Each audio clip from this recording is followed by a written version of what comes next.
আসসালামু আলাইকুম সম্মানিত ভিউয়ার্স, আশা করি সবাই আল্লাহর অশেষ রহমতে ভালো আছেন, সুস্থ আছেন। এই চ্যানেলের একটি নতুন গুরুত্বপূর্ণ ভিডিওতে আপনাদের সবাইকে স্বাগতম। আজকে আলোচনা করব শিক্ষক নিয়োগের আরেকটি গণবিজ্ঞপ্তি আসছে তা নিয়ে। তার আগে এই ভিডিওটি দেখার আগে এই চ্যানেলে যারা একদম নতুন তারা অবশ্যই চ্যানেলটি সাবস্ক্রাইব করে পাশে থাকা বেল আইকনটি প্রেস করে দিন।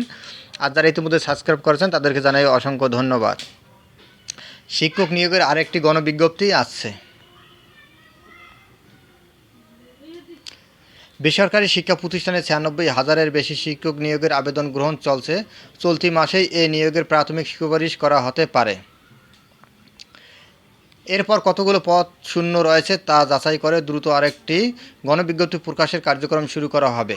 বেসরকারি শিক্ষক নিবন্ধন ও প্রত্যয়ন কর্তৃপক্ষের এনটিআরসিএ একাধিক কর্মকর্তা দ্য ডেইলি ক্যাম্পাসকে এ তথ্য জানিয়েছেন।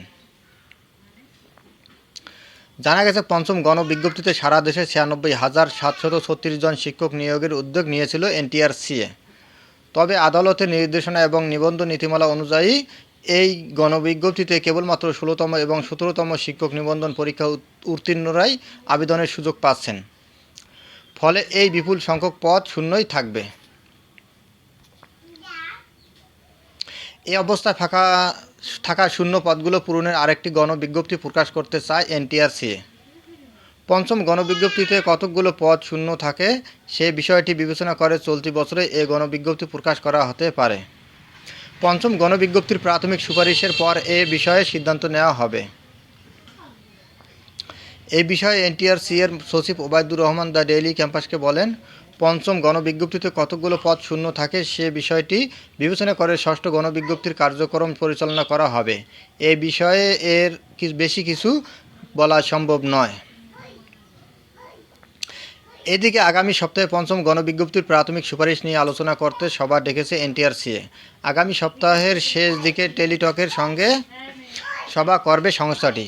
এরপর প্রাথমিক সুপারিশের দিনক্ষণ চূড়ান্ত করা হতে পারে। নাম অপ্রকাশিত রাখার শর্তে এনটিআরসিএর এক কর্মকর্তা জানান, টেলিটকের সঙ্গে আমাদের সভায় প্রাথমিক সুপারিশ সহ বেশি কিছু বিষয় নিয়ে আলোচনা হবে।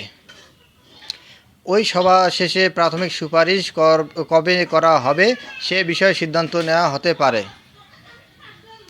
এর আগে গত ৩১ মার্চ বেসরকারি শিক্ষা প্রতিষ্ঠানে ৯৬,৭৩৬টি পদে শিক্ষক নিয়োগের গণবিজ্ঞপ্তি প্রকাশ করেছে বেসরকারি শিক্ষক নিবন্ধন ও প্রত্যয়ন কর্তৃপক্ষ এনটিআরসিএ। এর মধ্যে স্কুল অ্যান্ড কলেজে পদসংখ্যা ৪৩,২৮৬, মাদ্রাসা ও কারিগরি শিক্ষা প্রতিষ্ঠান ৫৩,৪৫০টি পদে শিক্ষক নিয়োগ দেওয়া হবে। বন্ধুরা, যদি বিজ্ঞপ্তি